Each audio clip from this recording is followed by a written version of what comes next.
Congratulations on your appointment as officer in charge at SUNY College at Old Westbury.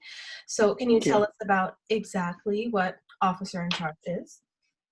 Well, the officer in charge position is really one that bridges the leadership between Dr. Butz's presidency and the leadership of the new president, who has yet to be selected, but will be selected by SUNY shortly. So, my responsibility is to make sure that the day-to-day thing, the day-to-day functioning of the president's office gets done, and that things are to continue to proceed as normal until the new leadership steps in. How were we fortunate enough to land you here at Old Westbury? Can you tell us a little bit about you and your background and how you came to be appointed? And let me say the fortune is really mine. Old Westbury is just a tremendous college, and one that I'm very honored to be able to participate in the leadership of. I am an academic. I've been a law professor for more years than I would like to count. I think a little over 25 years. And I've been a faculty member at the University of Buffalo for many years.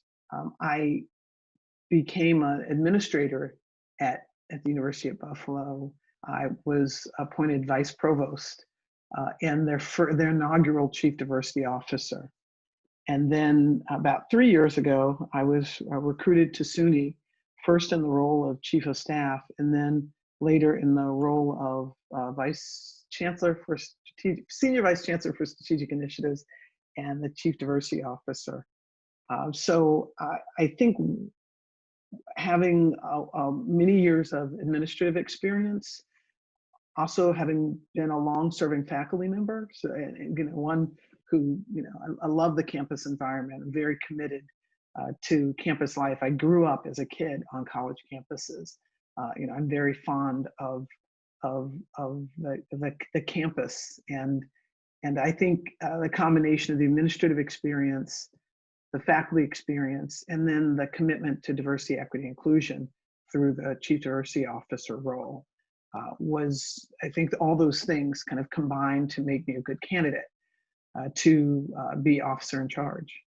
And so far, what are some of the things that you've learned about the college that excite you to be here? I think one of the things that's exciting about this college is that it provides opportunity for so many students to really achieve their dreams, right? To move beyond the high school experience to get their first higher ed degree. And I think I've been very impressed by the commitment of the faculty to making those dreams come true. I'm really impressed by how much the faculty believe in the students and believe in the college and believe in its mission. I think that's really important at a campus. And then, they're just things that are so striking. Like the sandwiching of the campus between two golf courses, and this forever 300 acres of forever wild, right? Acreage. It's fascinating, and I see so many opportunities for the college as well, because it does have this footprint, which has a lot of room for expansion and growth. So could you speak in general about COVID-19 and what SUNY Old Westbury is doing to protect students and staff, and also about the surveillance testing program, which also offers screening and contact tracing? One of the things that is unique about Old Westbury is it really took one up for the team, like for the state, in having the alternate care facility being constructed on the campus, right? Because at a time when Long Island was spiking and New York State, was one of the first states to just go really high in terms of infection levels, the governor created resources, and the chancellor said, any way SUNY can be helpful, right? And so we have this alternate care facility. What's unique is it has virtually eliminated the sports programs because it is constructed in the gym and on the fields. But it has also caused a decrease in the dorm space due to the fact that first responders, we have to have dorm space for first responders who are working at the facility. I think we are waiting to see what the flu season looks like. We're already seeing upticks across the country. New York is holding it down much better right now than the Midwest and the Southwest. And I think if we are able to do that fairly successfully during the flu season, that the alternate care facility will no longer be necessary. We'll have that taken off the campus and then be able to bring students back to campus and resume the sports programs. Although I guess the thing I want to say about our priorities is that we prioritize keeping everyone safe and healthy. So a lot of what we're doing is at the instruction of SUNY. SUNY provides the guidelines and the guidance that we have to follow. So SUNY, very early, the system realized we need some sort of coordinated testing regimen. And we opted for, because we have so few people on campus, we opted for surveillance testing that is, just affecting people who are on campus regularly. And so far, we've been less than 1.5% at any time in that testing, which I think is really great. It says that we're holding the numbers down. Our classes are now remote. And what are some of the challenges that the students and the administration are facing with being online? So one of the interesting things that we've been doing, the leadership group, we conducted a survey, right? An early survey 3 weeks into the term to find out what students thought, how the remote learning was going. And interestingly, one of the things that we discovered is the students are not anxious to come back to face-to-face classes. There was a lot of concern about, until this virus and this pandemic is under control, a lot of concern about just all of a sudden, being in the classroom with people, and who were going all over and concerned about spikes and so forth. We also, the students also said they, while they long for and miss the campus environment, the majority of them don't want to be back in dorms until they're safe. So, we really took that into consideration, and I think it shows us that our students are pretty wise. They're thinking about what this could mean and what it could look like, and balancing a lot of different factors. We also recently we have an early alert system that helps to give us data about how students are doing progressing academically. And recently, the provost's office ran the data and found that about 70% of the students who were getting alerts were getting alerts because they were falling behind on assignments that were due, right? Only 10% of the students were getting attendance alerts, right? So it's not like people are skipping class or unengaged. The students are very engaged, but one of the reasons why we decided to investigate the possibility of keeping spring break as a week-long break rather than sort of breaking it up into smaller days is that we really feel like the students need an opportunity to get caught up. That's what the data is showing us. And we're planning something really interesting, which you're going to be the first to hear about.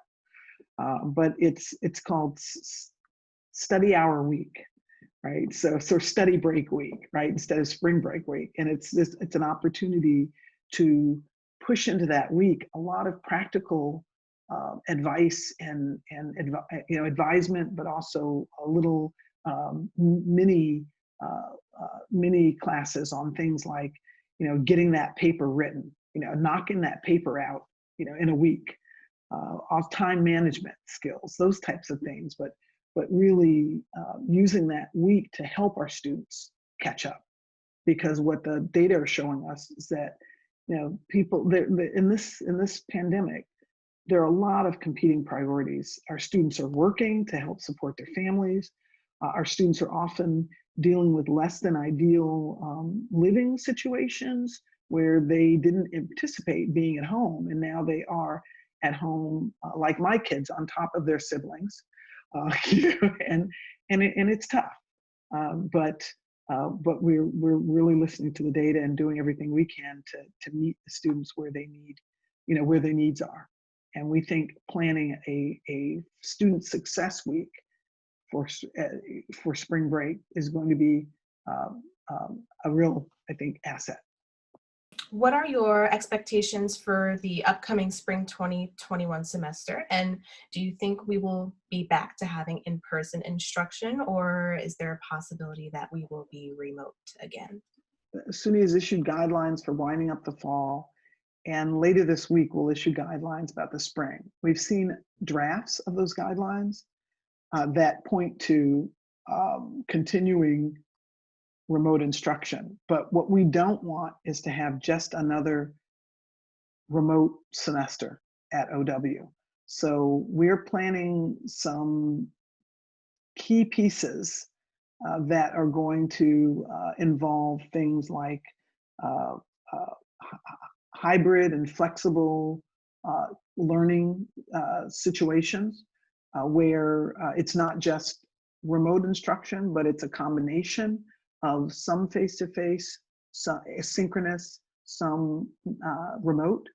We're also looking to open the library on a by appointment basis.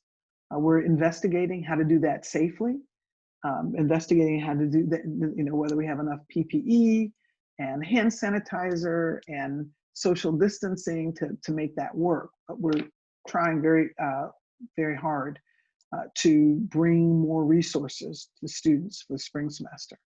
We're even looking at the possibilities of holding classes in places in the city where we can get space to meet students where they are.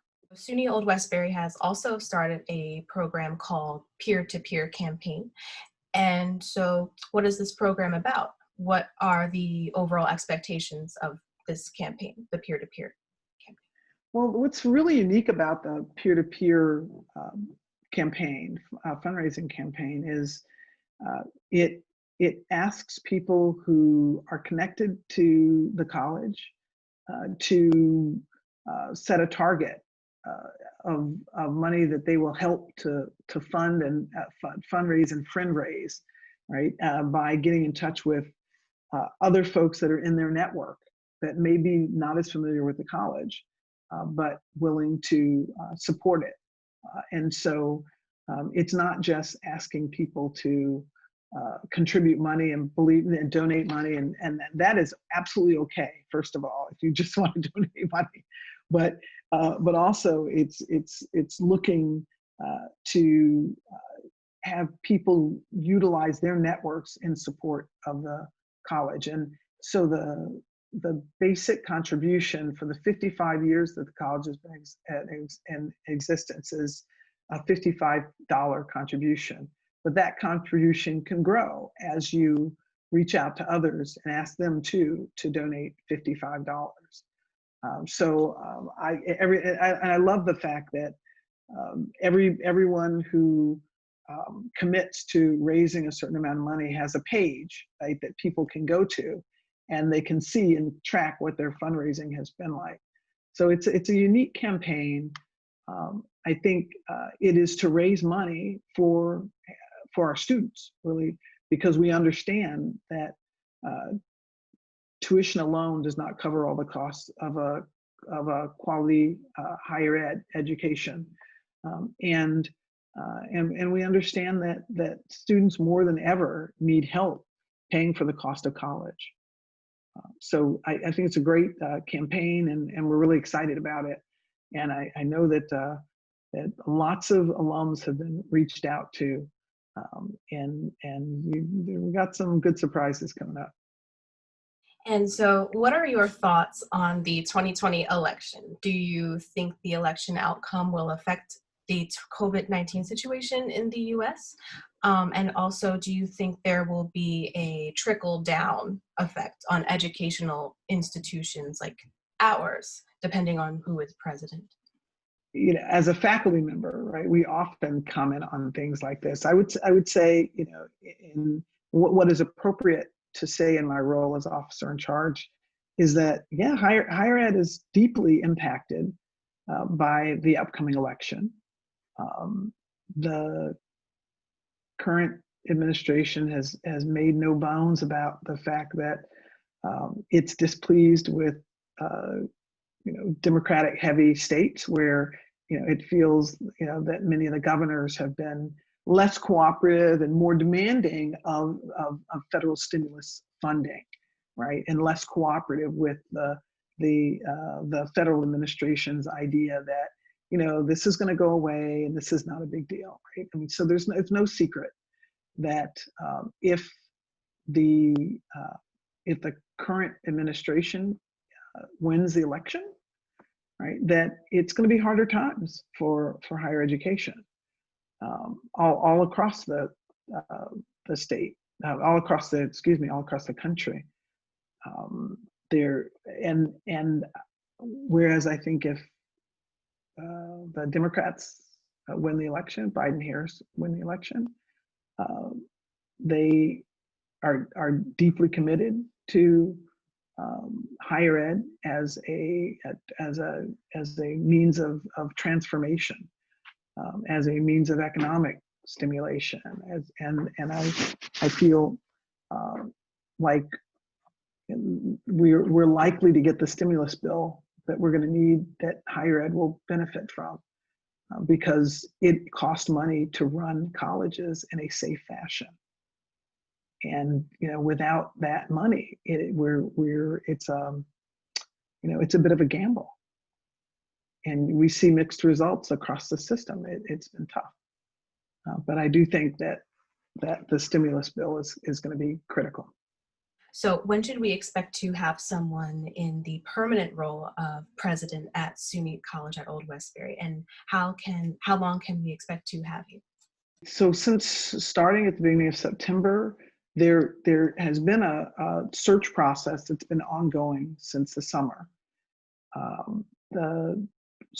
The final step in the selection process lies at the Board of Trustees level, and I know that they are looking at those candidates across the system, right, very, very shortly. So I think we will know at the latest the first week in November, but that's just my guess, right? But I think it's a pretty good guess that we're going to know pretty soon. So maybe within the next 2 or 3 weeks. And that's going to be an exciting time. It's the next leader who will sort of set out their own unique vision for the campus and talk to the students a lot about what it is they want to see happen at Old Westbury. Talk to the faculty, talk to the staff. But I encourage all students to make it your business to talk to the new president. Get in front of, you work with your SGA, because I'm sure the SGA will sponsor some town hall events, but really make your voices heard. This is someone who's going to be charting the future of your college. It's really important that you let them know what you think works, doesn't work, because everything can change, right? I mean, nothing is etched in stone. And that's the good thing about leadership, right? Leading is about seeing what needs to happen and making the decisions and creating the context in which the change can occur. Can you name 3 things that you would like to achieve while you're here with us? I think the highest priority is health and safety. You know, I consider it a personal responsibility to ensure that the COVID rates remain low at Old Westbury, right? And that's one of the reasons why we're doing the surveillance testing and regularly. I think keeping people safe, because I've seen and heard about too many people who have been very ill and have died from this infection, right? So from this disease, I don't want to see any more people get this virus. I would say a second thing is I'm deeply committed to supporting student success during this period where we're doing a lot of remote instruction, and it's tough. It's really hard to be a college student right now. And that's across the country, you know, because all colleges are dealing with this. No college is immune, you know. I don't care whether they're completely remote or they've got bunches of students on campus. Students are really struggling to achieve the kind of academic success that they hope to achieve, and to really learn. I had a letter recently from an email from a student who said it is so difficult to learn in this remote context, and to really make sure that you have the transferable skills that you need to take out of the classes, to make sure you're not just working through the syllabus, that you're actually learning the material. So I would say supporting student success, making sure that students are able to learn and are able to work toward the degree, you know, the degrees that they are, you know, committed to earning, right? They're investing time and money to learn, you know, the degrees to earn, sorry. So I would say that was number two. A third accomplishment would be to keep the sense of what makes Old Westbury special, to make sure to retain that and to not lose that in the process of working in this COVID kind of pandemic space. And sometimes that means dropping in on classes to hear what students have to say about what's affecting their lives. Sometimes it's having a dropping in on faculty happy hours to just kind of spend some informal time hearing what faculty members are dealing with, or staff happy hours, right? I mean, it's sort of retaining what makes Old Westbury, you know, a community is just really important. So can you describe how you see the future of SUNY Old Westbury? Excellence. That's how I see this. I think that what people see as Old Westbury's, you know, uniqueness to the SUNY system, it is the most diverse campus in SUNY, right? You have roughly, 30% African American students, 30% Hispanic students, 30% roughly white students, maybe 10% Asian students. It roughly breaks down that. I mean, that's a kind of diversity that you don't see in any other SUNY campus. But for me, diversity without excellence is just compositional, right? It's just, here's what we look like. But what we, I think, as a college can do is to demonstrate to SUNY how the thing that makes Old Westbury special is that diversity fuels excellence, right? In other words, the fact that we have people from very different backgrounds learning together, studying together, teaching together, because the faculty is very diverse as well. That's the thing that sparks the kind of learning environment that is so rich, right? So you're not just, it's not a group think, right? That people very much bring themselves to their studies and to their teaching. And that sparks innovation. There's all these studies that demonstrate that when diverse teams solve complex problems faster and better. right? So when you have that kind of diversity, it fuels excellence, right? But it can't do it without supports. But if your dream is to be, a physicist, right, or someone who works in physical sciences, or to be a mathematician, you should be able to come to SUNY Old Westbury and really intensively work with people who are committed to you accomplishing your dream, and to be able to come out with that having been able to realize that dream. So to me, that's what makes Old Westbury the phenomenal place that it is, that there are faculty members and staff members who are deeply committed to our students achieving their dreams. Is there anything else that you would like to add that I may have neglected to ask? No, I mean, I think you've asked some really great questions. Thank you. You could ask me about my hobbies. Yes. So, Uh, yes. so I'm a crazy Scrabble player.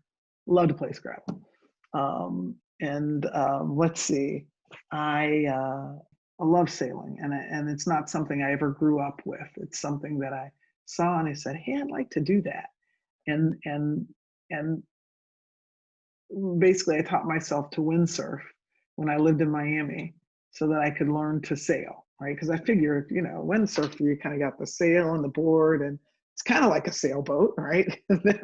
So once I learned how to stay on top of the board and windsurf, and I was like, oh, okay, now I get sailing, you sheet in the mainsail, you pull out the jib, but um, yeah, I love to tropical sailing, not cold weather sailing.